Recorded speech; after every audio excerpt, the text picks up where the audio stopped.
हम सभी के लिए कम से कम एक ऐसा विषय जरूर होता है जिससे हम चाह कर भी जुड़ नहीं पाते, उसे समझ नहीं पाते, या फिर उसमें हमारी कोई रुचि नहीं होती।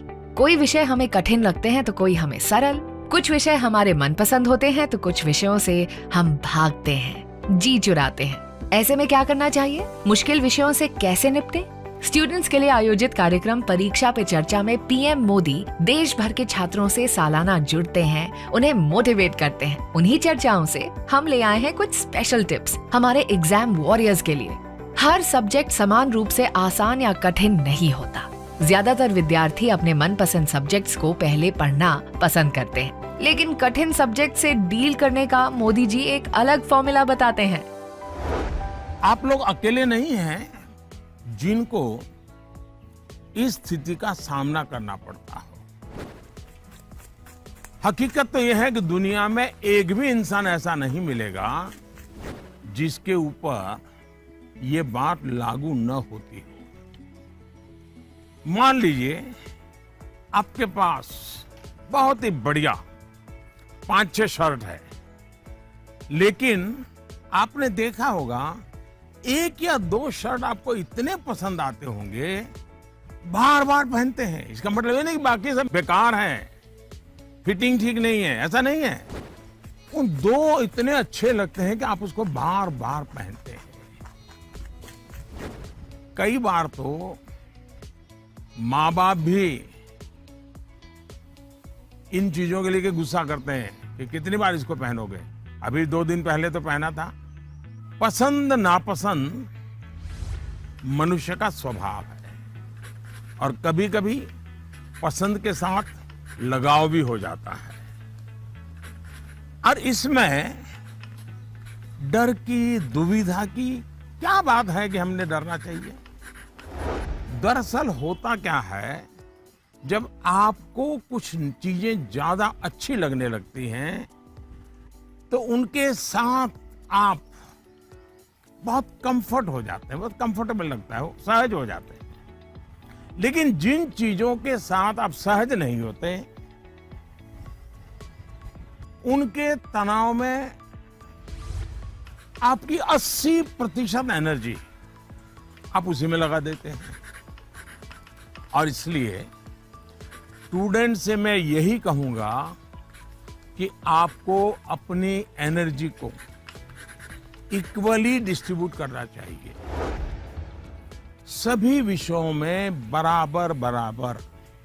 आपके पास पढ़ाई के लिए 2 घंटे हैं तो उन घंटों में हर सब्जेक्ट को समान भाव से पढ़िए। अपने समय को इक्वल डिस्ट्रीब्यूट करिए। साथियों, आपने देखा होगा टीचर्स, माता पिता हमें सिखाते हैं कि जो सरल है वो पहले करें। ये आम तौर पर ये कहा जाता है, और एग्जाम में तो खास तौर पर बार बार कहा जाता है जो सरल उसको पहले करो भाई, जब टाइम बचेगा तब वो कठिन है उसको हाथ लगाना। लेकिन पढ़ाई को लेकर मैं समझता हूं ये सलाह आवश्यक नहीं है और उपयोगी भी नहीं है। मैं जरा इन चीज को अलग नजरिए से देखता हूं। मैं कहता हूं जबकि पढ़ाई की बात हो तो कठिन जो है उसको पहले लीजिए। आपका माइंड फ्रेश है, आप खुद फ्रेश हैं, उसको अटेंड करने का प्रयास कीजिए। जब कठिन को अटेंड करेंगे तो सरल तो और भी आसान हो जाएगा। मैं अपना अनुभव बताता हूं। जब मैं मुख्यमंत्री था, तो प्रधानमंत्री बना, तो मुझे भी बहुत कुछ पढ़ना पड़ता है, बहुत कुछ सीखना पड़ता है, बहुतों से सीखना पड़ता है, चीजों को समझना पड़ता है। तो मैं क्या करता था, जो मुश्किल बातें होती है, जिसके निर्णय थोड़े गंभीर होते हैं, मैं मेरे सुबह जो शुरू करता हूं तो कठिन चीजों से शुरू करना पसंद करता हूं।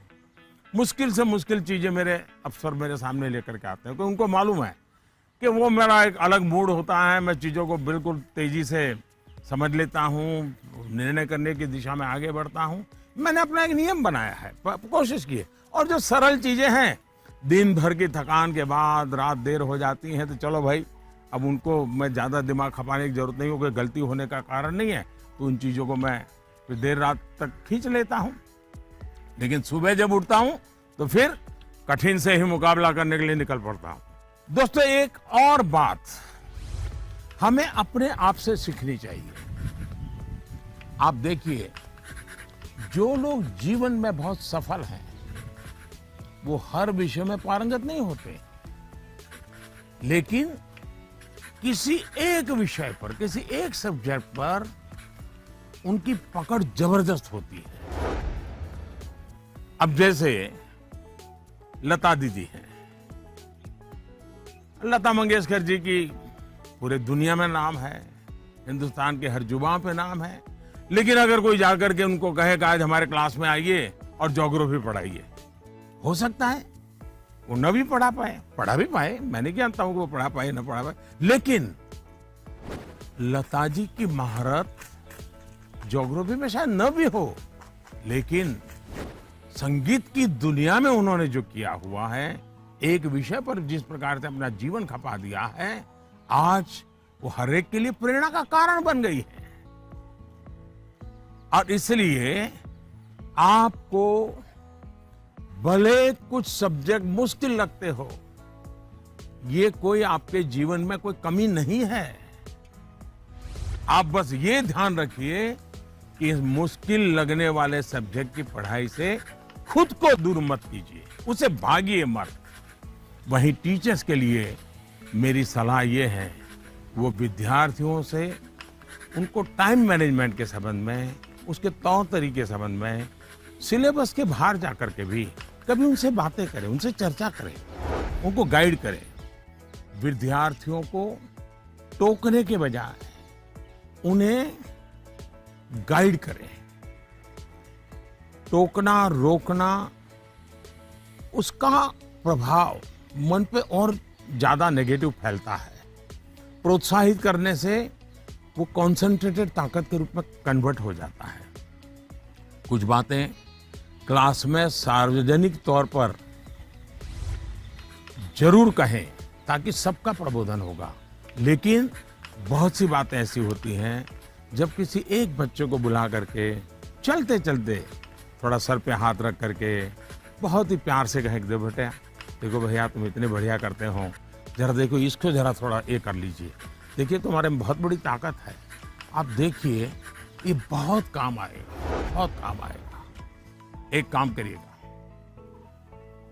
आपके जीवन में ऐसी कौन सी बातें थी जो कभी आपको बहुत कठिन लगती थी और आज आप उसको बड़ी सहजता से कर पा रहे हैं। ऐसे कुछ कामों की लिस्ट बनाइएगा। जैसे साइकिल चलाना कभी आपको कठिन लगा होगा, लेकिन अब वही काम आप बहुत सरलता से करते लेते होंगे।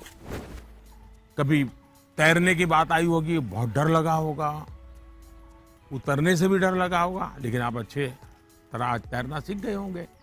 मतलब जो कठिन था उसको आपने कन्वर्ट कर दिया।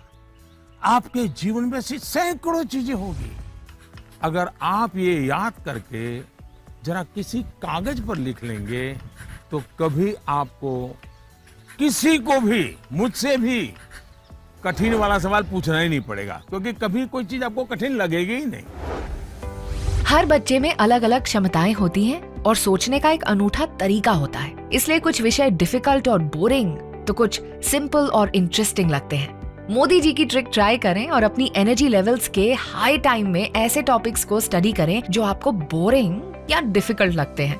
बहुत ही बढ़िया तरीका है जीवन को देखने का, कठिन को सरल में कन्वर्ट करने का।